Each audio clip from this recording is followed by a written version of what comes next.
अम्मी जी मेरे पास रहने के लिए आई हुई हैं और आज दोपहर को सोई तो इतना सोई कि रात दोपहर के खाने का टाइम ही निकल गया। 4:30 पौने 5 हो गए। मैंने सोचा अच्छी नींद सो रही हैं, उठाती नहीं हूँ, लेकिन खाने का टाइम निकल गया तो मुझे अंदाज़ा था कि जब वो उठेंगी तो उन्हें भूख लगेगी। तो मैंने सोचा चाय के साथ ये फ्रेंच टोस्ट बनाती हूँ। बड़ी धूमें थी इस रेसिपी की, पिछले दिनों पता नहीं इसके क्या क्या नाम लिए जा रहे थे। हम तो जब बहुत छोटे थे तब हमारी अम्मी ये मीठे टोस्ट कह के हमें बना के देती थी, और हम जब अपने बच्चों को बना के देते थे हम इन्हें फ्रेंच टोस्ट कहते थे। एक मसला इन फ्रेंच टोस्ट के साथ बस ये रहता है कि इनमें से अंडे की स्मेल होती थी। तो ये वनीला फ्लेवर अगर आप इसके 2-3 ड्रॉप्स दूध में डाल लें तो बिल्कुल अंडे की स्मेल इसमें से ख़त्म हो जाती है और बड़ी अच्छी सी खुशबू जो है वनीला फ्लेवर के साथ इसमें मौजूद रहती है।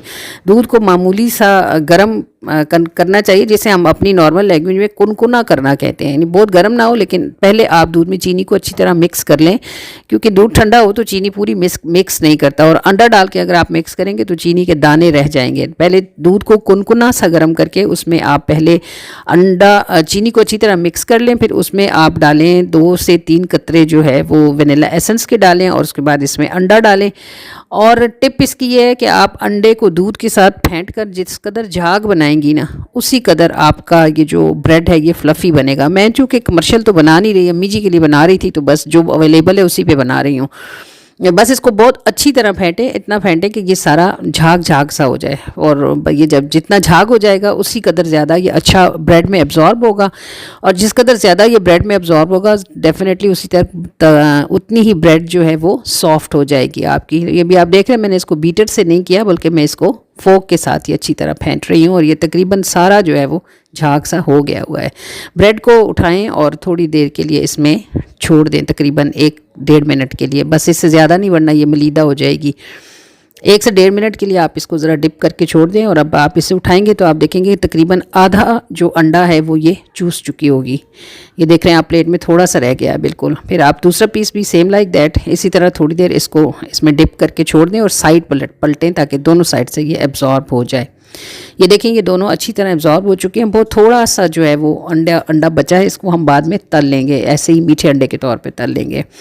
चूँकि इसमें चीनी डली हुई होती है, लिहाजा अब इसको थोड़ी सी एहतियात के साथ फ्राई करेंगे। ये जो हमारे औजार मौजूद हैं, ये ब्रश है, इसकी मदद से हम तवे पर तेल लगाएंगे। तो इसको बनाने के लिए तेल में इसको डिप करके फ्राई नहीं करते, बल्कि तवे पर बहुत हल्का सा तेल लगाते हैं ताकि ये सिके।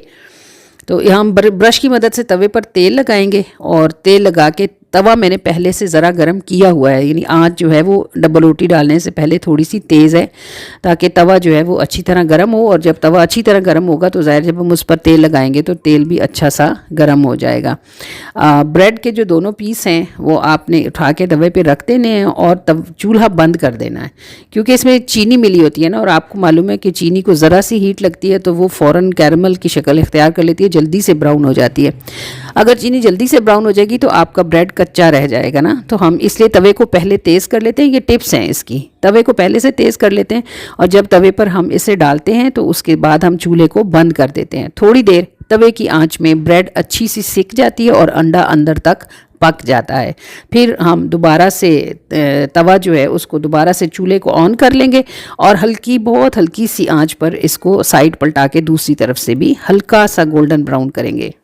दूसरी पलटाई है तो अब तवा इतनी देर में ठंडा हो चुका है, लिहाजा हम तवा को बिल्कुल आहिस्ता आंच में जलाएंगे।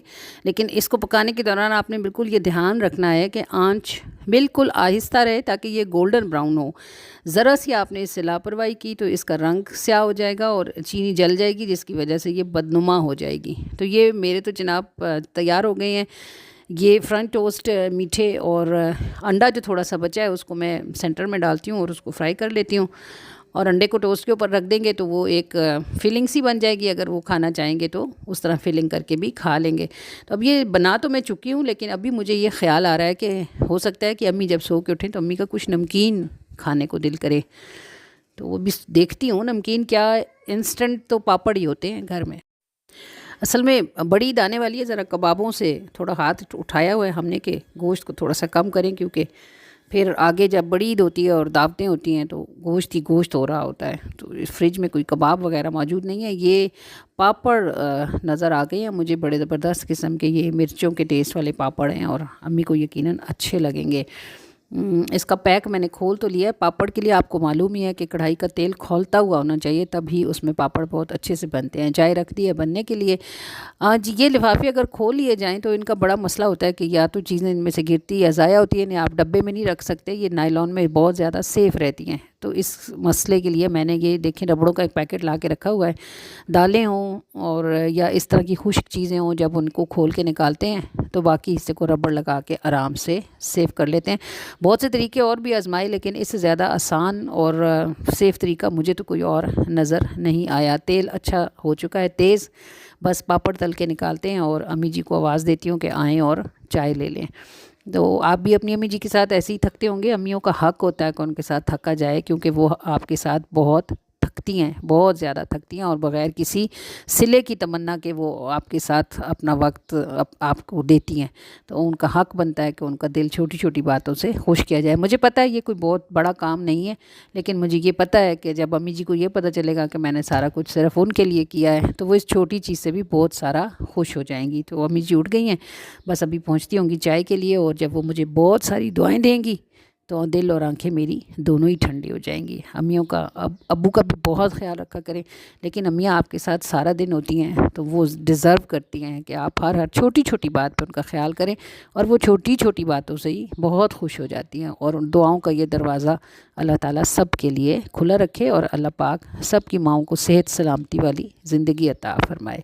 चलें, अपना बहुत सारा ख्याल रखिएगा। मैं आपको नहीं कहती कि आप कमेंट्स करें, और नहीं कहती कि आप वीडियो को शेयर करें, आपकी अपनी मर्ज़ी है। मेरा मकसद तो बस सिर्फ आपको ये बताना था कि अम्मी किसी भी उम्र में हों, अम्मी जी डिज़र्व करती हैं कि उनकी खिदमत की जाए।